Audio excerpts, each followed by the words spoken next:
Hello दोस्तों, संजय सिंह जी पहुंच गए हैं जंतर मंतर पर और बच्चों के प्रोटेस्ट में पहुंचे हैं, जहां पे अपने श्रीमान सोनम वांगचुक जी भूख हड़ताल पर हैं, आमरण अनशन पर हैं। तो उनके उसमें क्या बोला है इन्होंने, सैल्यूट है इनको। आप एक बार देखो ये वीडियो और आपको लगेगा कि हाँ, सच में इन्होंने कुछ बोला है लोगों के लिए, ये अवेयर हैं। और क्या उधेड़ी है इन्होंने ना, हर चीज़ के बारे में बोले। ये पेपर घोटाले, पेट्रोल घोटाला, जो भी कुछ चल रहा है सबके बारे में बोले हैं। और एक बार सुनिए, इनको मजा आ जाएगा। कोयला खा रहे हो, पेपर खा रहे हो और तो और प्रभु श्री राम का मंदिर भी खा रहे हो।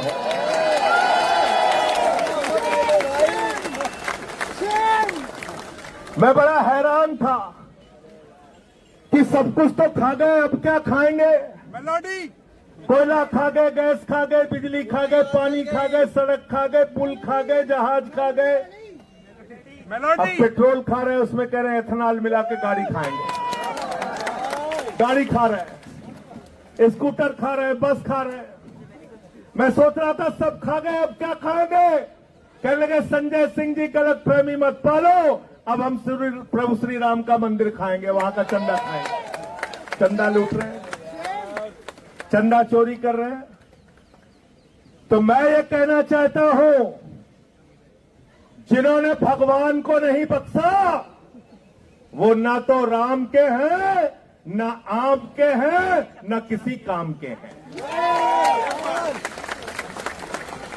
गलत तो नहीं कह रहा हूं। प्रधानमंत्री जी हर 15 दिन पे बात करने आ जाते हैं। मन की बात क्या कहते हैं? मन की बात। परीक्षा ऐसे देना बच्चों, हाई स्कूल में ऐसे पढ़ना, इंटर में ऐसे पढ़ना, सुबह उठ के ऐसे जाना, रात में ऐसे याद करना। कई लोग रोने लगते हैं, कहते कितने बढ़िया प्रधानमंत्री। बताओ, बच्चों को परीक्षा पे चर्चा कर रहे हैं, परीक्षा पे चर्चा कर रहे हैं। 93 पेपर लीक हो गए हिंदुस्तान में। मैं भारत के प्रधानमंत्री से कहना चाहता हूं, एक बार पेपर लीक पे चर्चा करके दिखाओ, पूरे हिंदुस्तान का नौजवान तुमसे जुड़ेगा। करो पेपर लीक पे चर्चा। मैं चला गया प्रयागराज, अभिजीत जी, मैं प्रयागराज चला गया पेपर लीक पे चर्चा करने। हमारे कमरे में पुलिस वाले आ गए, ये स्टार वो स्टार, बंदूक लेके सब पहुंच गए वहां पे। कहने लगे यहां पे आप क्या बात कर रहे हैं। हमने कहा तुमसे क्या मतलब। बंद कमरे में कहने लगे पेपर लीक पे चर्चा तो नहीं कर सकते आप। मैंने कहा तुम पेपर लीक कर सकते हो बेईमानो, हम चर्चा भी नहीं कर सकते, हम चर्चा भी नहीं कर सकते। तो मैंने पेपर लीक पे चर्चा किया वहां पे। और जो पेपर लीक पूरे हिंदुस्तान में हुआ है, तो हमसे कई बार लोग पूछते हैं कि आप लोग बीजेपी वालों को क्यों दोषी ठहराते हैं, मोदी जी को क्यों दोषी ठहराते हैं, शिक्षा मंत्री को क्यों दोषी ठहराते हैं। अरे इस सरकार का क्या लेना देना पेपर से। तो मैं उनसे कहता हूं, जितने पेपर लीक करने वाले हैं ये सारे के सारे चंदा चोर पार्टी से जुड़े हुए लोग हैं, भारतीय जनता पार्टी से जुड़े हुए लोग हैं। गलत तो नहीं कह रहा हूं, गलत तो नहीं कह रहा हूं। कहते कैसे पता किया। हमने कहा बेईमानों, नीट का पेपर लीक जब हुआ था पहली बार, तुमने जिन लोगों को गिरफ्तार किया था वो सब के सब बरी हो गए। कैसे बरी हो गए? पता चला सीबीआई ने समय पे चार्जशीट नहीं दाखिल की थी। गलत तो नहीं बोल रहा हूं, नहीं, गलत तो नहीं बोल रहा हूं। बताओ अगर प्रधानमंत्री शामिल नहीं है, बताओ अगर इनकी पार्टी शामिल नहीं है, तो प्रधानमंत्री के नीचे काम करने वाली सीबीआई ने पेपर लीक के माफियाओं के खिलाफ समय पे चार्जशीट दाखिल क्यों नहीं की, उनको सजा क्यों नहीं दिलाई आज तक। बताओ जरा हमको इस सवाल का जवाब दो। इसलिए इनसे जरा सावधान रहना, ये आपके आंदोलन को कमजोर करने की तरह तरह की कोशिश करेंगे। मैं देखता हूं यहां पे भी कुछ लोग आ जाते हैं अंधभक्त।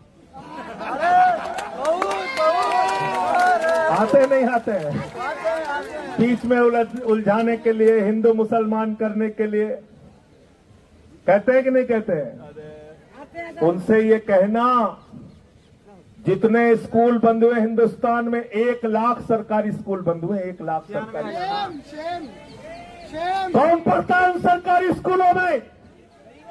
गरीब का बच्चा, पिछड़े का बच्चा, दलित का बच्चा, 1 लाख सरकारी स्कूल हिंदुस्तान में बंद हो गए। 1,20,000 सरकारी स्कूल हिंदुस्तान में है जिसमें सिर्फ एक टीचर काम करती है।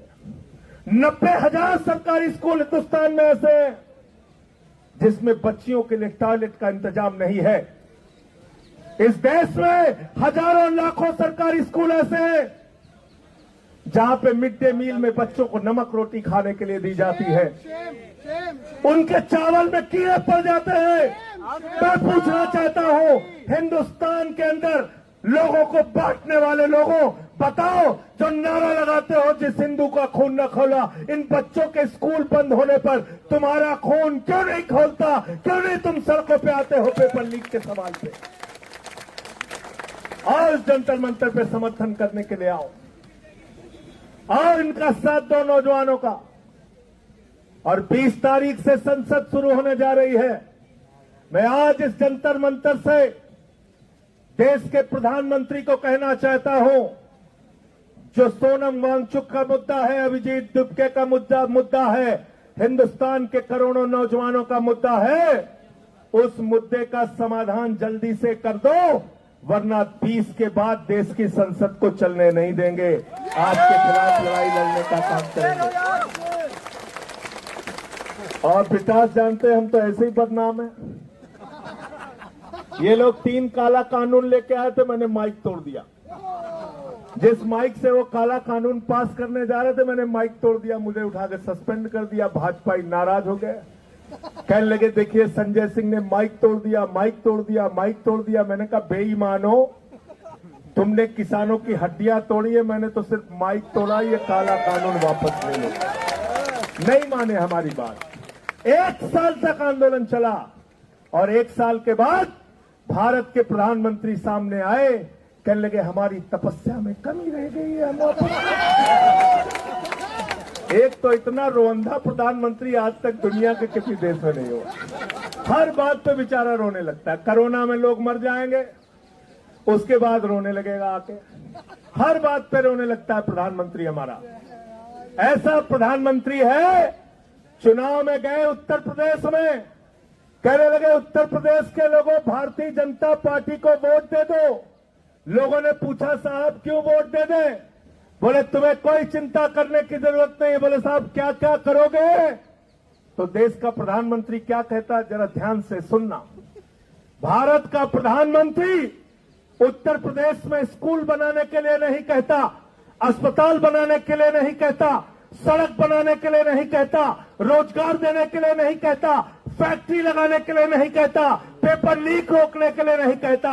देश का प्रधानमंत्री कहता है भाइयों और बहनों, जरा हमको बताओ, अगर गांव गांव में कब्रिस्तान है तो शमशान होना चाहिए कि नहीं होना चाहिए? बोला था कि नहीं बोला था? बोला था कि नहीं बोला था?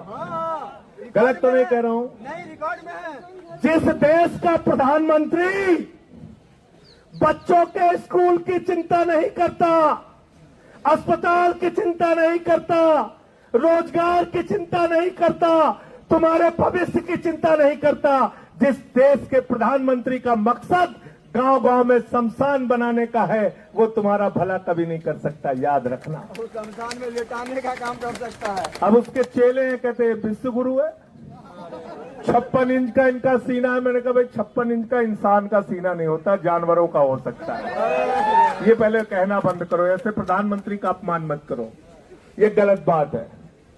अब हमें गधे घोड़े का नापना पड़ेगा कितने इंच का सीना होता है। कहने लगे 56 इंच का, 56 इंच का। अब रोज ट्रंप डांटता रहता है, रोज डांटता रहता है, कहता रूस से तेल मत खरीदना। बोले जी हुजूर, बोले हम देखेंगे तुम्हारे ऊपर। बोले जी हुजूर, बोले अगर पकड़े गए रूस से तेल खरीदते हुए तो टैरिफ बढ़ा देंगे। कहने लगे जी हुजूर हम नहीं खरीदेंगे, नहीं खरीदेंगे। आज देश में महंगाई किसकी वजह से? स्टेट ऑफ हॉर्मोज से, जहां से 50% तुम्हारा कच्चा तेल और 60% गैस आती थी। वो स्टेट ऑफ हॉर्मोज क्यों बंद हुआ? देश के प्रधानमंत्री की गलत नीतियों के कारण। इनको कहीं भी मेडल के लिए बुला लो, चले जाएंगे। मैं तो कह रहा हूं अभिजीत दीपके को सीजेपी के तरफ से 1 मेडल प्रधानमंत्री के लिए घोषित कर दो, देखो जंतर मंतर पे भी आ जाएंगे।